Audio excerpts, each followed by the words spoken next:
ঝিনাইদহের মহেশপুরে শারদীয় দুর্গাপূজা উপলক্ষে উপজেলার বিভিন্ন মন্দির পরিদর্শন করেছেন কেন্দ্রীয় বিএনপির নির্বাহী কমিটির সদস্য, সুপ্রিম কোর্ট বার অ্যাসোসিয়েশনের 3 বারের নির্বাচিত সাবেক সাধারণ সম্পাদক ও ঝিনাইদহ 3 আসনের বিএনপির মনোনয়ন প্রত্যাশী ব্যারিস্টার রুহুল কুদ্দুস কাজল।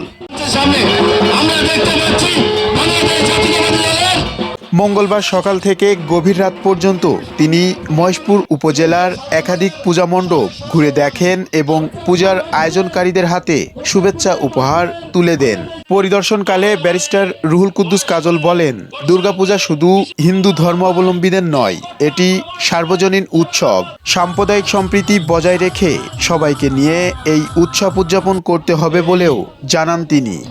আমার কাছে ধর্মের ভিত্তিতে, কোন ব্যক্তির পদ পদবী সম্মানের ভিত্তিতে, শিক্ষার ভিত্তিতে আমার কাছে কোনো পার্থক্য নেই। আমি মহেশপুর হাই স্কুল থেকে পড়াশোনা করেছি।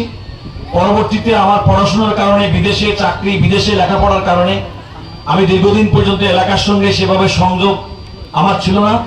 বাট আমি এখন আপনাদের সঙ্গে থেকে আমি মনে করি যে মহেশপুর এবং কোটচাঁদপুরের ক্ষেত্রে যদি সম্মিলিতভাবে যে আমাদের এটাকে যদি একটা উন্নতির দিকে নিয়ে যাওয়া যায়, সেটা আমি চেষ্টা করব। সেক্ষেত্রে আমি আসন্ন নির্বাচনে একজন মনোনয়ন প্রত্যাশী, বাংলাদেশের সবচেয়ে বড় রাজনৈতিক দল বাংলাদেশ জাতীয়তাবাদী দল, তার প্রতিষ্ঠাতা চেয়ারম্যান শহীদ রাষ্ট্রপতি জিয়াউর রহমান, বেগম খালেদা জিয়া আমাদের নেত্রী, জনাব তারেক রহমান আমার দলের নেতা।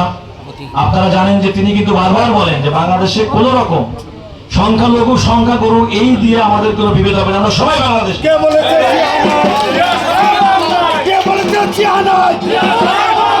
সুতরাং এই যে স্পিরিটটা, আমরা সবাই বাংলাদেশে সমানভাবে বসবাস করব, সমান সুযোগ সুবিধা ভোগ করব, এটা হচ্ছে রাজনৈতিক দল হিসেবে বিএনপির যে ব্রত এবং বিএনপির যে প্রতিশ্রুতি।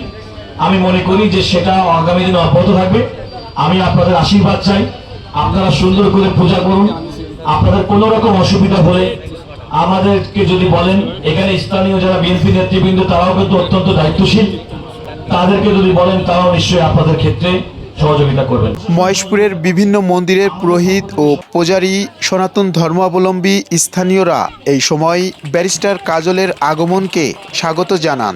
তারা বলেন, রাজনৈতিক নেতাদের এমন সফর ও শুভেচ্ছা সাম্প্রদায়িক সম্প্রীতির জন্য ইতিবাচক ভূমিকা রাখে।